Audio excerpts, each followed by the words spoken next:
Hello and welcome to this video. I'm Mario Black, and today I'm going to take a higher level view of things and talk about the world of women's hockey.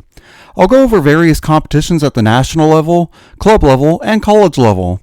This won't be super in-depth, but I do think it's important to highlight women's hockey outside just the PWHL, as there's many competitions outside of those in North America.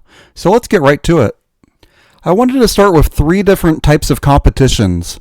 First is the national team competitions where nations play other nations. Second is club competitions where clubs within a league compete for the league's championship. The PWHL is an example of one of these leagues. Third and last, I'll briefly go over college sports. The examples I'll use here are the two big North American organizations, the NCAA and U Sports. Let's go a bit deeper on the national team competitions. These are all governed by the International Ice Hockey Federation, or the IIHF. The three main IIHF women's competitions are the Winter Olympics, the World Championships, and the U18 World Championships. 10 countries competed at this past year's Winter Olympics. 45 countries are participating in this year's World Championships. And 38 countries participated in the U18 World Championships. Over the next few slides, I'll break down the three competitions further. There's a membership process for a country to enter the IIHF. Once they receive membership, they can compete and attempt to qualify for these competitions. The Olympics will likely not change too much numbers-wise going forward, but both World Championship competitions have different numbers depending on the year, what countries are participating, and what countries are not, as well as any new countries in these competitions. It's also important to note that in the case of Russia and Belarus, they are currently suspended from participating in IIHF competitions due to the invasion and ongoing war in the Ukraine. So let's start with the Olympics. This is the highest profile women's hockey competition in the world. The top 6 nations in the IIHF World Rankings, along with the host nation, are automatically qualified into the Olympics. There are additional qualification tournaments for the last few teams to earn their spot. The 10 qualified teams are in 2 groups of 5. New to the next Olympics is the top 4 nations in each group will advance to the knockouts. In recent Olympics, everyone in Group A advanced to the knockouts, and the top 3 in Group B advanced as well. This will change in 2030, where each group will be more evenly distributed, and only the bottom team of each group will be eliminated. Knockouts are single elimination between the top 8 teams starting at the quarterfinals. The winners go to the semifinals, where the winners of those games advance to the gold medal game. The loser of the gold medal game takes home the silver medal. The losers of the semifinals play for the bronze medal. The other top senior level competition is the IIHF Women's World Championships. With this, there's 4 total divisions, the championship division and 3 lower divisions called Division 1, Division 2, and Division 3. Those lower divisions are separated into groups A and B. So within the lower divisions, all the teams play within their own group, and in the championship, they all play for the top medals overall. The top nation in each of the lower division groups promotes the next level on the ladder via promotion. The bottom nation in all the groups, except for the lowest group, moves down a spot on the ladder via relegation. The championship level has 10 nations. All the divisions below it are divided into 2 groups of 6 nations apiece. At the top level, it works like the Olympics, where the 10 teams are divided evenly into 2 groups, and the top 4 advance to the knockouts. The 2 teams that don't make the knockouts play each other, and the loser is relegated to the division below. Knockouts are the same as the Olympics. This competition also gives medals to the top 3, so there's a gold medal game and a bronze medal game like you see in the Olympics. Next, I'd like to quickly go through the U18 Women's World Championships. This competition is for players under the age of 18. There's 4 total divisions like the World Championships. Same promotion and relegation criteria in this competition as well. The top division has 8 nations. Divisions 1 and 2 have 6 nations in Group A and 6 in Group B, similar to the Senior World Championship. Division 3 currently has 5 nations. This time, all teams at the top division make the knockout rounds.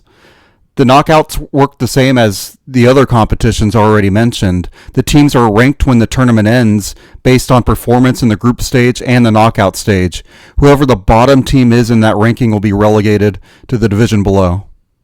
Next, I'd like to touch on club competitions. These are governed by the specific league the club is in. The PWHL is an example of one of these leagues. All the leagues contain varying numbers of clubs. We've seen the PWHL increase their number over the last couple of years as an example. Unlike the national teams, the clubs are rostered with players from various countries. The clubs often have a majority of players from the nation they play in or a nation adjacent to the nation they're playing in. A lot of players like to be close to home, and moving across the world is understandably a big move, and not everybody is interested in doing that. Leagues create their own rules and regulations. The main objective is getting the puck in the net in any league and, making sure you get that done more times than your opponent, in any given game. There are specific rules that may be used in one league but not another. A good example is the jailbreak rule in the PWHL. I couldn't get a great count on this, but I found there's roughly 30 top-level women's hockey leagues in the world. Sadly, there's limited information on a lot of leagues in countries that are not as big on hockey. A few examples of leagues are given in this last bullet. The PWHL, of course, the SDHL in Sweden, and the PFWL in Switzerland are all pro leagues. Each league has their own championship that the member clubs of that league try to compete for. Lastly, I'd like to briefly talk about college sports. The two I'm highlighting here are the NCAA in the US and U Sports in Canada. The NCAA consists of a bunch of schools across the United States. They're separated into conferences where they compete against other teams in their conference to win their conference title. The top teams are invited to play in the NCAA tournament, which is a knockout tournament. The last four play in the semifinals and the finals at an event called the Frozen Four, which is held at a different spot every year. It's announced beforehand, and those teams try to make it to that spot to play in the Frozen Four. A lot of the top schools in the NCAA have a lot of funding. The high level of facilities, along with the prospect of getting a college degree, makes this an attractive option for a lot of young players, including those that live overseas. U Sports is the Canadian equivalent to the NCAA. Their teams compete in regional membership associations. The top teams compete in the U Sports Ice Hockey Championship, which is a knockout-style tournament. The winner is the national champion for Canadian U Sports. There is no minimum age for the PWHL draft, but the competition to make a PWHL team is so high that it's unlikely anyone will forego college to declare for the PWHL draft. Success at the college level will help a player's draft prospects quite a bit. For players overseas, they often can choose between playing professionally near home or going over to the US or Canada and participating in college and college athletics. Many players have done both. I'm going to go over an example in the next slide of a player that's played in many different leagues.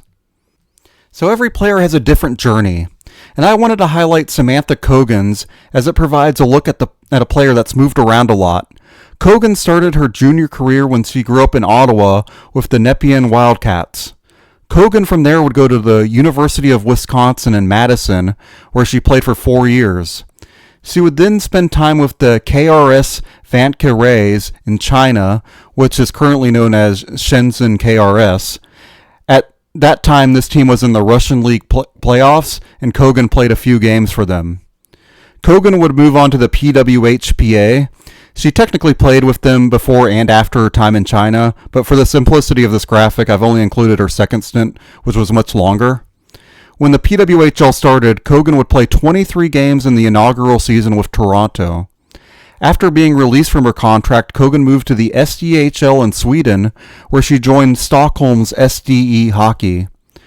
Cogan played well in Sweden and was given a reserve player contract with the Minnesota Frost. She picked up a couple of points in the playoffs and signed a 2-year deal to stay on Minnesota in this past offseason.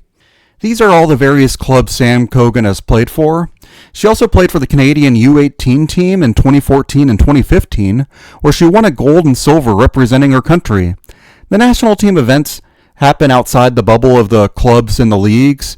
The leagues will often suspend play when a major international tournament is going on. Cogan has not been selected for the senior national team thus far, but she would be eligible if Canada ever decides to pick her. And that's it for today's video. I want to thank you very much for watching. I think it's easy to get pretty lost when you're focused in on one league about the greater world of the sport and, the goings on. So hopefully this provided, just a little insight into that. If you have any feedback or comments, leave them below. Like and subscribe if you like. And I'll be back next week. So thank you very much for watching and have a great day.